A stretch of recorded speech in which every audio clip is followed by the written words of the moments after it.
Father, we thank you and we bless you. In Jesus' mighty name we have prayed and believed. Amen and amen. Please open your Bible with me to Ezekiel chapter 37. To Ezekiel chapter 37, we've been talking about restoration in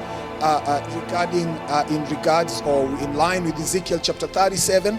And we've seen amazing stuff from the scriptures. And today we go back again to Ezekiel chapter 37, and we will read from verses 8 to verses 10. Ezekiel chapter 37 from verses 8 to 10. The scripture says, I looked, and tendons and flesh appeared on them, and skin covered them, but there was no breath in them.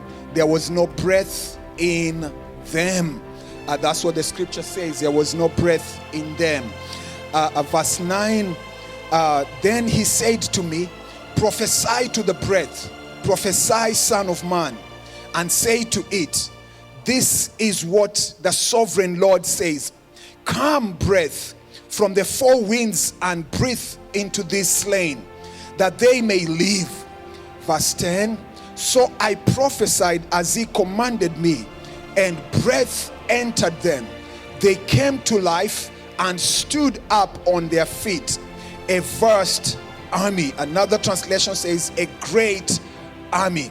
May the Lord bless the reading of his word in Jesus' name. Amen. And so as I begin today, just a little recap from the past a few weeks. We've been talking about restoration, and we saw there's a process God follows, whether it's revival, whether it's restoration, that God is a God of process. Is not just a God who does things anyhow. God is a God of process, and when we understand the process, it becomes of great benefit. And many of us don't like the process, but actually God is a God of process. Some people say the end justifies the means, but actually to God is the other way around, that the means justifies the end to God. And that's why in another place God says he looks at the heart when men look at the outward appearance. And so God is not wowed with things that are outside, but actually is a God of process. Even in worship, we see that God is a God of process. He says those who come to the Father, or those who come to the Father, must worship him in spirit and in truth. There's a process. If you want to worship God, if you want to praise, there is a process. And so in terms of restoration, this morning I also want us to know there is a process, as we have seen from the beginning. And the first thing that we all saw in the first day was that when restoration is taking place, vision must be there. So the process begins with vision. That vision must be there, and God shows him a great vision. He tells him what will happen, and he takes him to the valley of the dry bones and shows him the stuff around, and then he speaks to him. So everybody during this season of lockdown, as we look forward to the opening of the nation and of the cities, I pray that God will grant us great visions, that we will be able to rise and move and run with our visions. For when the visions are written and visions are down, we can run with them. And then the next thing was, we need to speak, we need to prophesy to our visions. We need to prophesy to every dry bone that it lives. And as we speak to it, things change. And then after prophesying and after speaking, then we need to have to speak and address the bones. And we saw the bones are structures, that we need to put structure in place. And I pray that our lives will be full of structure. Many of us lives aimlessly, but God wants us to be structured people, and when structure is there, the results are guaranteed. And then the next thing we saw last week was the flesh, and we saw that is provision. God wants to provide for us.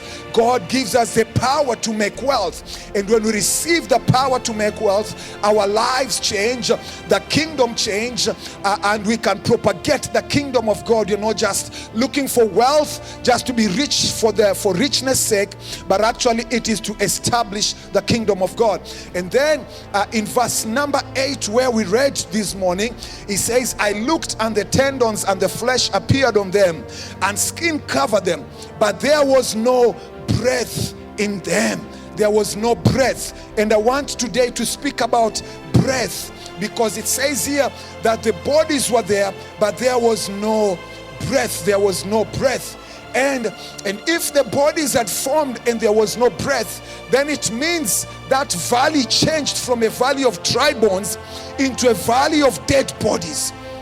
And so, and all of us agree that where dead bodies are, there's a lot of stench and stink that comes out of it.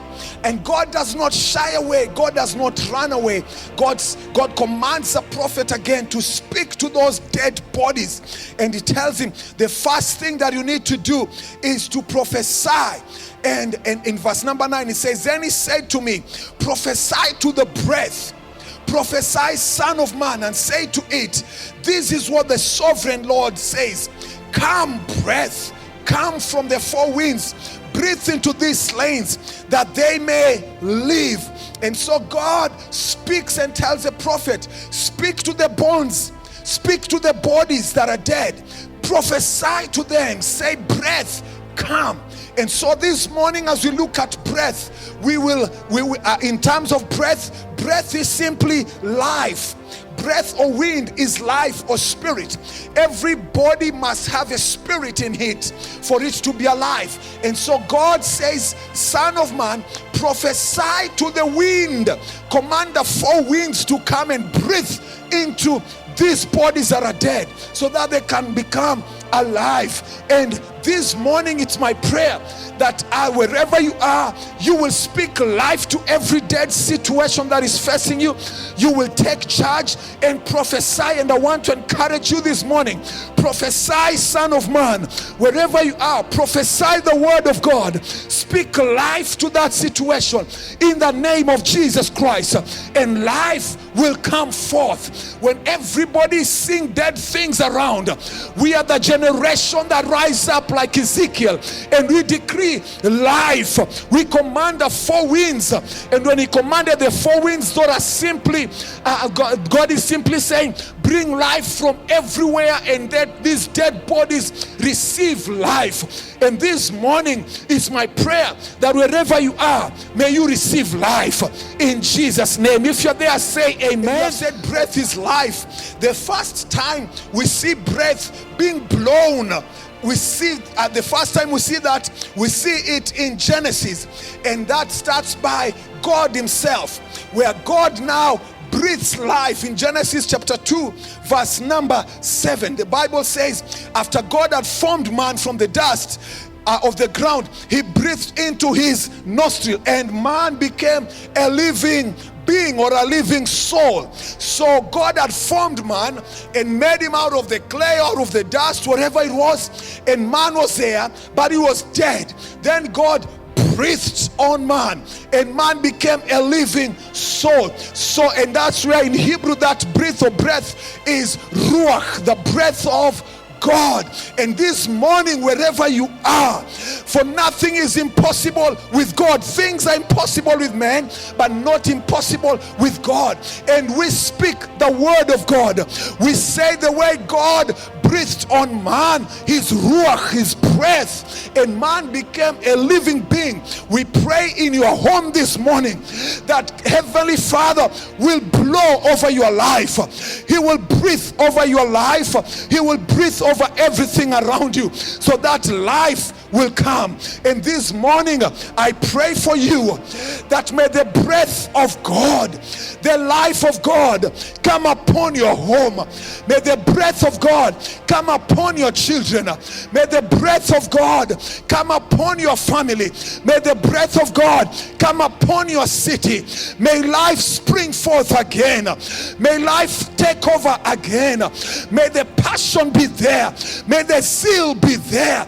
May life be there in everything that we do.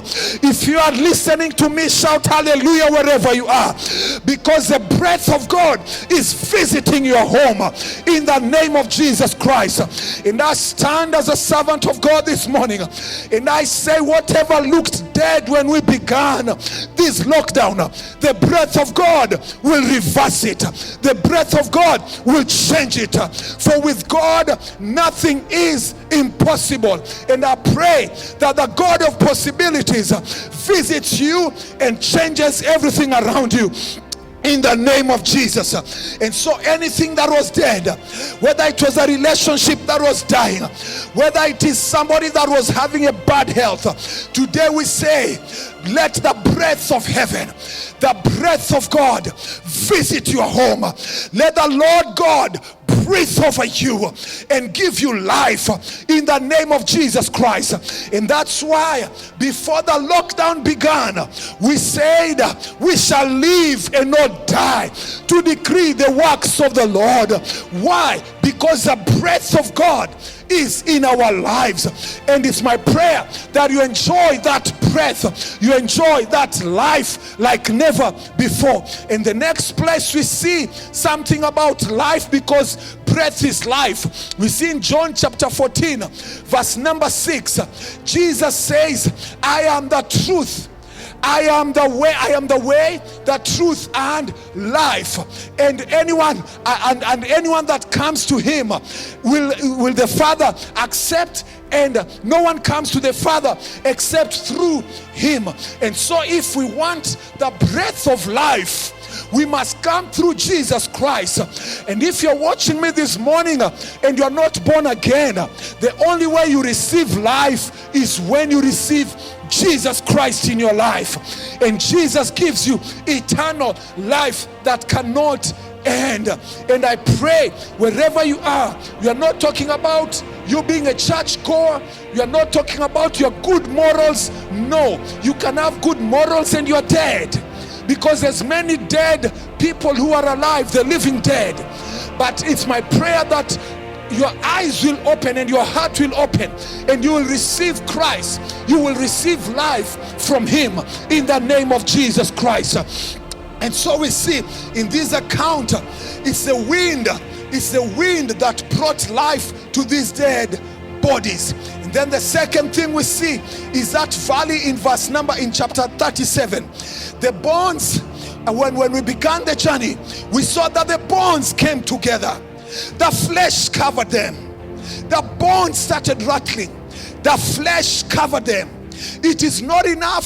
Some of us, we make a mistake. When God starts working in our lives, we quickly leave everything, and God is not finished with us. Some of us, it's like when we go to the hospital and you are given a prescription, we are happy to take the first paracetamol for the first day. When we start feeling better, we don't finish the prescription, and that's dangerous. Doctors tell us that's dangerous. And the same way with God, it is not enough for the bones to rattle. It's not enough for the bodies to be formed, because the bodies can be there and it's dead. You can have finances, but you're dead. Just like you can have the most expensive bed and not be able to sleep in it. You can have a lot of wealth and still walk in fear. And God wants us not to just stop there. So the bones began to rattle, the flesh covered. But this valley changed from being a valley of dry bones into a valley of dead bodies. And imagine that place, how it was. Imagine the stench, imagine the smell. But in the midst of the smell, in the midst of the stench, God did not leave the prophet alone. He still speaks to the prophet and says, prophesy.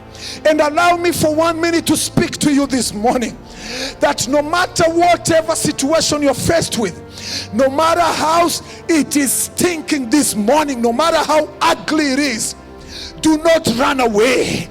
For we are the generation that does not run away. Even if the situation is messed up, we say stay there. For with God you shall overcome. In the name of Jesus Christ, keep on having faith. For our faith enables us to overcome every situation.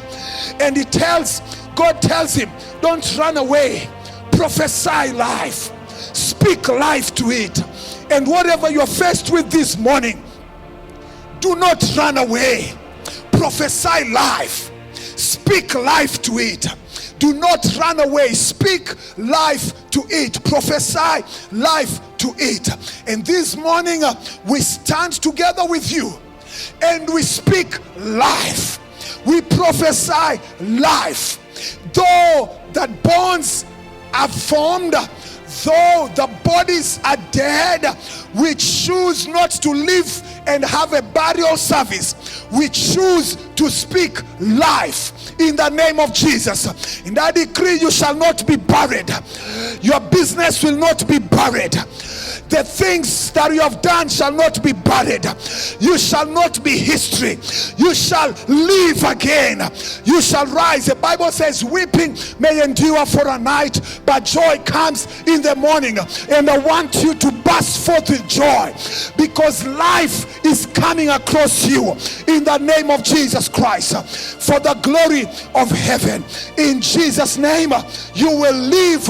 May you prophesy in the name of Jesus Christ. And so this valley of dead bones can be a picture of someone without Jesus Christ, can be a picture of someone who doesn't have Jesus. The scripture says somewhere, what shall it profit a man to gain the whole world and lose his life? And so it's not about us just having material wealth. You can have material wealth without Christ, that's death. But when you have Christ, it is life. The dead bones, the dead bodies can be also a picture of churches today, of believers. They are there in body, but in spirit they're dead. And many churches are packed maybe, but they're full of dead people. And you look at churches, people are dead. You look at them, even how they praise. You look at them, how they sing. You look at their passion is not there anymore.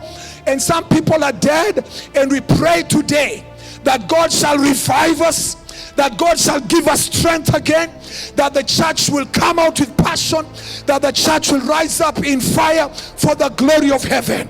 If you're there, shout hallelujah. In the name of Jesus. The valley of bones can also be a picture of nations. Some nations in this period, there have been many dead people around. People have been dying from this disease. But we decree in the name of Jesus Christ that in the valley of the dead bodies, as for us and our nation, as for us and the church, as for us and our families, we shall not die. We shall not be buried. We prophesy life, the life of God, the life that cannot be stopped. And we shall rise like never before for his glory. Somebody shout hallelujah.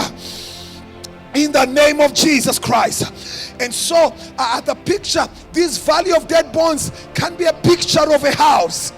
Some houses are pretty, they are beautiful, but there's no life inside. They look amazing. They've got the best lights, the best seats, the best kitchen, but there is no life in them. And you know, some houses are actually like mortuary, because some morgues are pretty and they look good, but inside there is no life. As for me, I'd rather be in a maternity ward where things are not pretty but there is life, than be in a morgue where things look pretty but there's no life. In fact, scripture says in Ecclesiastes, I think chapter 9 verse 16, it says that a living dog is better than a dead lion. And so we need to come to the place of life. We need to speak life in our homes. We need to change our homes from being a morgue to a place of life.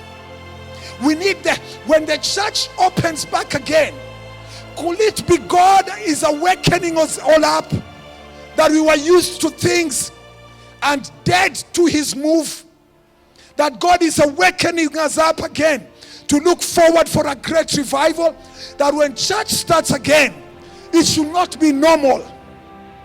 It should be full of life again. And it's my prayer that as the seat is open, that God will breathe life upon us, that God will breathe life on everything we do, that God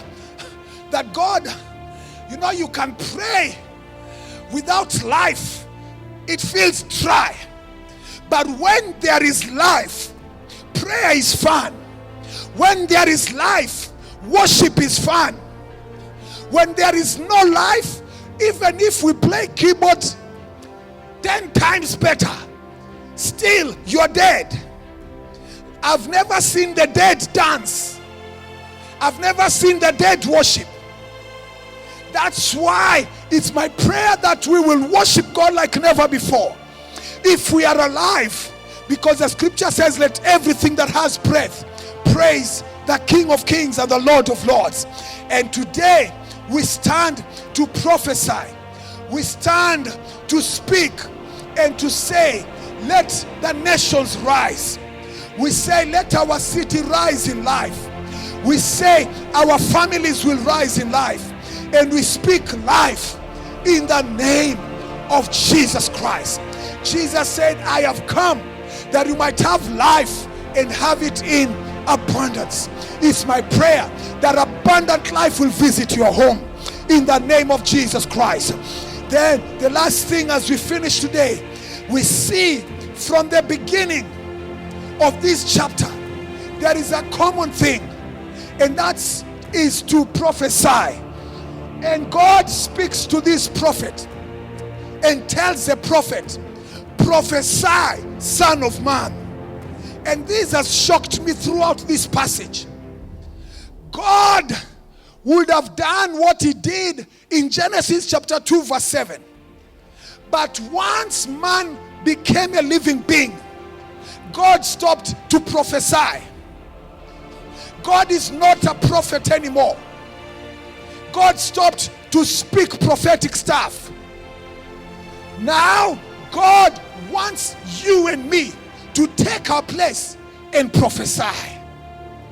And that, for example, when it comes to prayer, God says, I sought for a man to stand in the gap and I found none. God will never pray for you. You pray for yourself.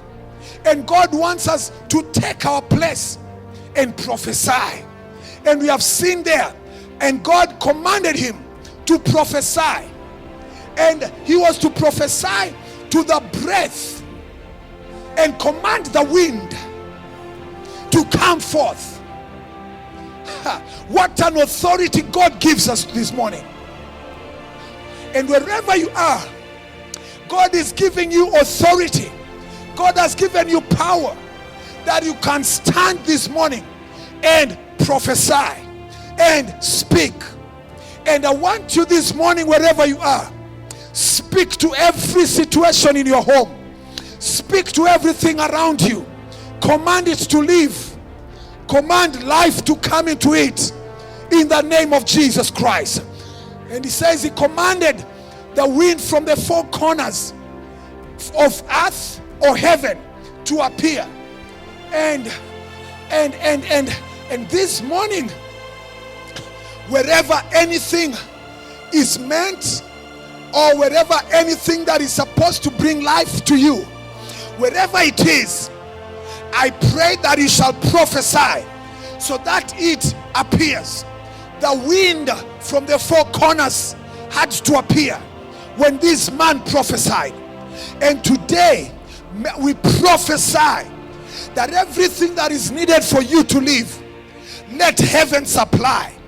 Let the earth release it to you in the name of Jesus. If you're there, please agree with me and just say amen for the glory of heaven in the name of Jesus Christ. And I want to challenge everybody to speak life, to speak revival, to speak revival wherever we are in the name of Jesus Christ. And as he was commanded to prophesy, I want to make a few prophetic declarations this morning wherever you are in the name of Jesus Christ. And the first thing I want to decree about is provision. There was a provision of the breath, and because there was no breath around, and God says, I prophesy breath. And so the first thing I want to do with us this morning, I want to prophesy over you that there shall be provision. May the Lord provide for you. May the Lord provide life. We release life in the name of Jesus Christ. I stand as a servant of God, and I join you by faith, and I prophesy provision. I speak provision, a provision of life, provision of breath, provision of finances, provision of everything you need in the name of Jesus. You shall not dry again. Life comes forth in the name of Jesus. And I say, prophesy what is missing. Don't just sit and cry. Take your place and prophesy. Don't just sit there and wish. No, prophesy. Don't just sit there and think. Prophesy in the name of Jesus. And I prophesy to you today, provision shall follow you. Provision shall be with you. Things shall not be dry. Heavens will open. God will make a way where there seems to be no way for you. I prophesy healing to you. I prophesy divine health in the name of Jesus Christ. I prophesy over your life that the word of God shall be a reality for you in the name of Jesus. In the name of Jesus, I prophesy when these bones came back to life, they were restored. And I stand today and prophesy over your life that the God of restoration, may he visit your home in the name of Jesus Christ. I prophesy restoration. Restoration on your children, restoration in your home, restoration on your finances, restoration on your divine health, restoration in our city, restoration in our neighborhood, restoration everywhere we are, restoration in the name of Jesus. God shall restore you.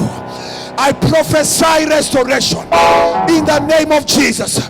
The scripture says in Proverbs chapter 6 verse number 31, in Proverbs chapter 6 verse number 31, it says, yet when he is found, he must restore sevenfold. He must restore sevenfold. He may have to give up all his substance in the house.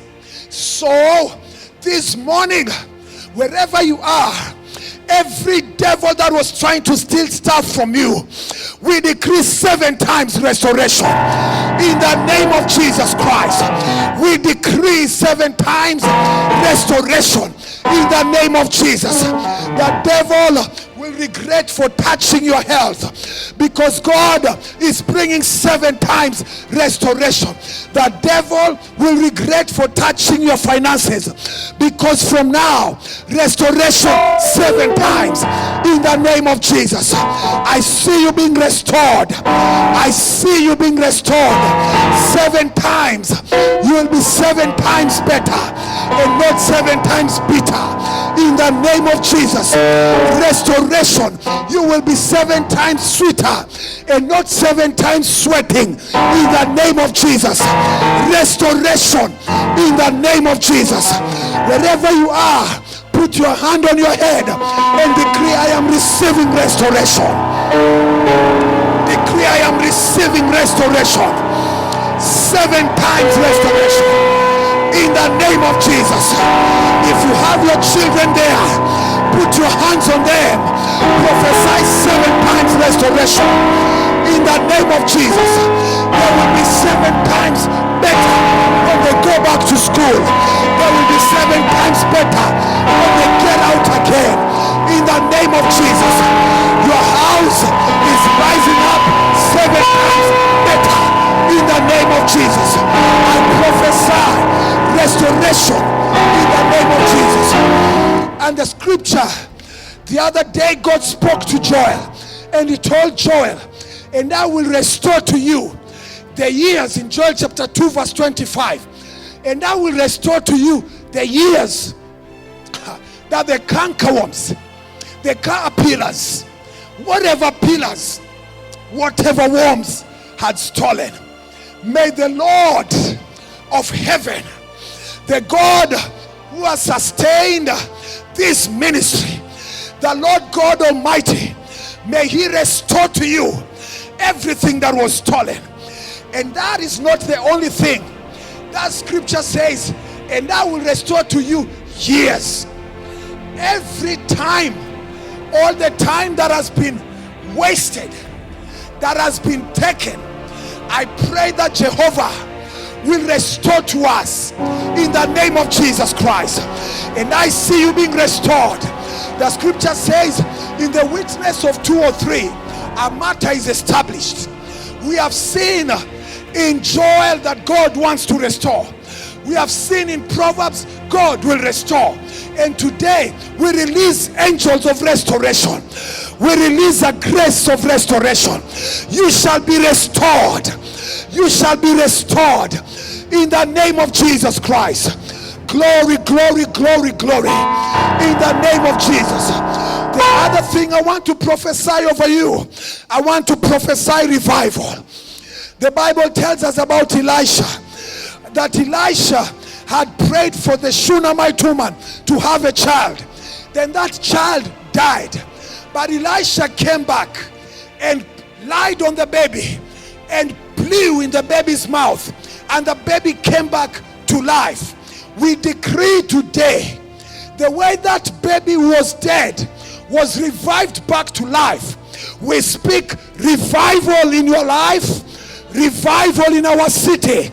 I prophesy revival of prayer, revival of the word, revival of God, revival in this city, revival in your home, in the name of Jesus. Wherever you are, shout hallelujah. Shout, revival is coming. Psalms chapter 119 verse 107 says, I am afflicted very much. Revive me, O Lord, according to your word. May the Lord revive us this morning. In the name of Jesus, I prophesy revival. Revival of worship. Revival of prayer. Revival of the things of God. Revival in every area of our lives for the glory of God. Revival is coming. In the name of Jesus, revival is coming. And the next thing I want to prophesy over you, this will be the last, then we make a few prayers, is fulfillment. The journey began with dry bones. The journey began with nothing. And God tells a servant, prophesy. And as he kept on prophesying, the bones connected. Flesh came. And at the end of the day, the dead became alive. The word of God was fulfilled.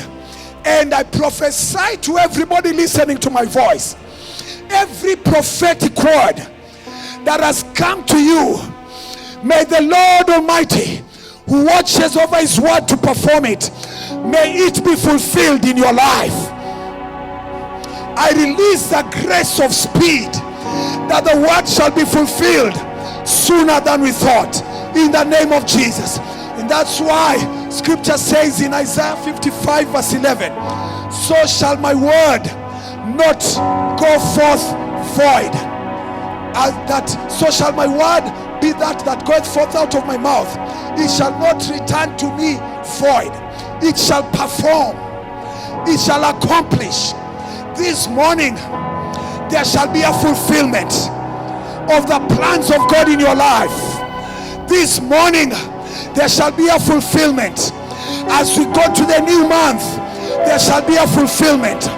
As we start a new week, there shall be a fulfillment in the name of Jesus. And so that means our story changes, not just to ask for things, but to start to celebrate, because God, who makes all things to work together for our good, is putting things in place, and it shall be done for the glory of heaven.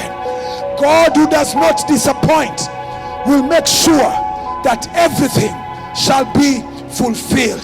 And I decree over you today in the name of Jesus, that as you speak life, whatever you speak, whatever you prophesy, that God shall fulfill it. Your child will live. Your child will be in good health.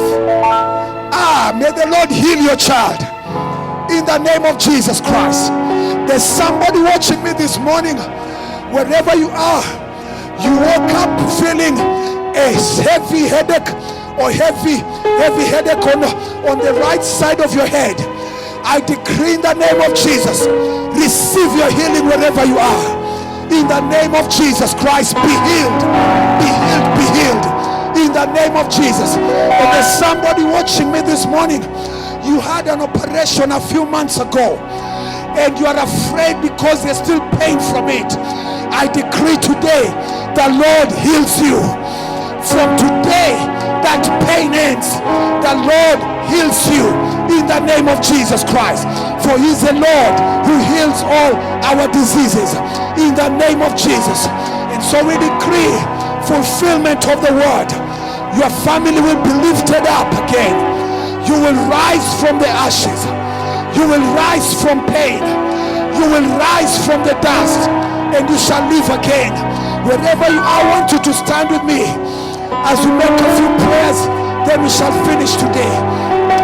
In the name of Jesus. Father, we thank you. Father, we bless you. Wherever you are, just thank the Lord this morning. Raise your voice to God and thank Him. Thank Him, thank Him. Thank Him for fulfillment. Thank Him for the great things He's doing. Thank Him, thank Him. Open your mouth and thank Him. Celebrate Him.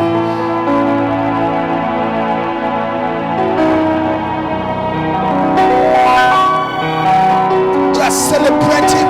Just give Him thanks. Just give Him glory. Start to speak life. Start to prophesy wherever you are. In the name of Jesus Christ. Start to speak prophetically. In the name of Jesus. Son of man, prophesy. Son of man, prophesy. To that dead valley, prophesy. In the name of Jesus, prophesy life.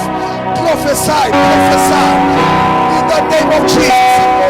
There's a pastor watching us this morning. Things are tight in your nation. Prophesy your church will live. Prophesy the ministry will not be shut. In the name of Jesus Christ. Prophesy life.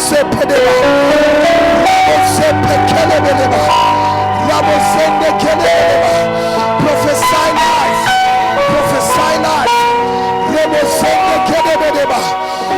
In the name of Jesus. In the name of Jesus. Somebody watching me this morning, out of this season, the Lord says breakthrough is coming. Breakthrough is coming. Get ready for a major breakthrough that will cause a shift in everything.